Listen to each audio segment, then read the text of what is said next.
Welcome glass mosaic people. This is your video for how to grout your glass mosaic. These are your supplies. So you'll need to have your finished glass mosaic, and any gluing should have been finished at least a day prior to the grouting process. You don't want things to pop up as you're going. The grout you're going to be using is an unsanded grout you can get from Home Depot. If you're just doing a small piece, you can just get a small little container. If you plan on doing more grouting in the future, you can get a larger one.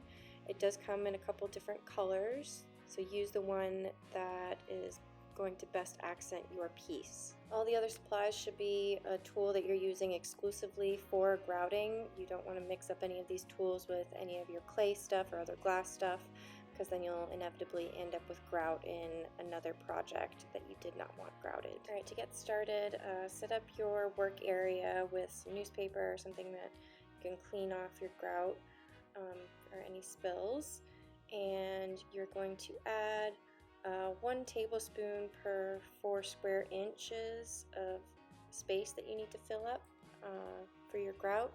So if you're doing a 4x4 piece, you'll just need 1 tablespoon of grout, and then you can just multiply from there depending on the size of your piece.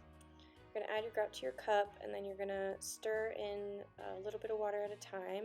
You don't want to pour it all in there and end up with a soupy grout. If it's all liquid, it's just going to spill all over the place. And you want something that's a little bit pastier, closer to a cake batter consistency. You're going to stir it up, and then just start plopping it onto your piece there. And you can use your spoon or your stick to just kind of scrape it into those little crevices. So in these projects we used a black grout that we had in the studio, but they also sell grout in white, gray, browns. If you purchase a white grout, you can color it with an acrylic paint, either by mixing it in with your grout, and that just requires mixing different ratios with the water. When I've done that, I have just started with my paint and a touch of water, and then added more paint to get as rich of a color as I can, because you are using white. Even like if you add black to your white grout, it'll probably end up more gray than black. And so another option, if you want a more brilliant color, is to then after grouting is done and it's dried for at least 24 hours, I would say, is to go back in and use a paint or a wood stain, and you can paint that over your entire piece and then just wipe away the excess, and the grout will soak up the color that you've applied on top.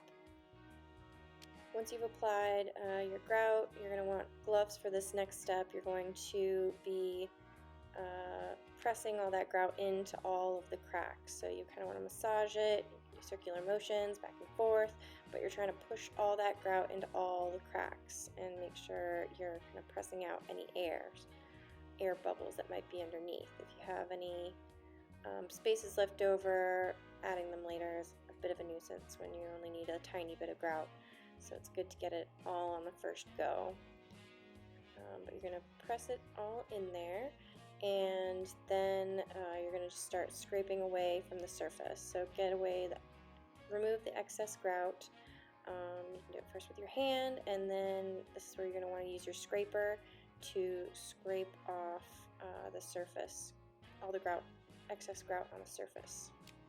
After you've scraped off all of the excess on top, you're going to want to leave that to set for about at least 10 minutes to allow the grout to start to harden up a little bit. And then you can take your sponge and your water bucket. Remember, this needs to be a bucket and sponge that is going to be exclusively for grout. And reminder, never put grout down the drain. Any of the grout needs to go in the trash. No exceptions.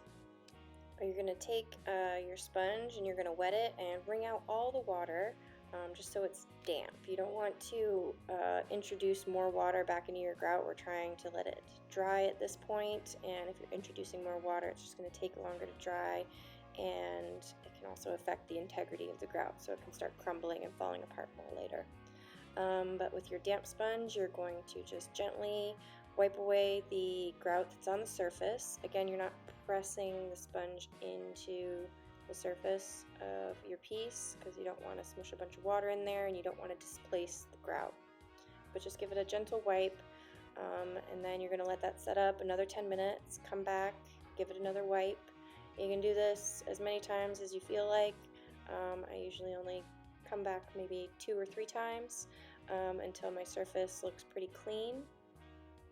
And then you're going to leave that to dry as it is overnight before you set up your mosaic wherever its final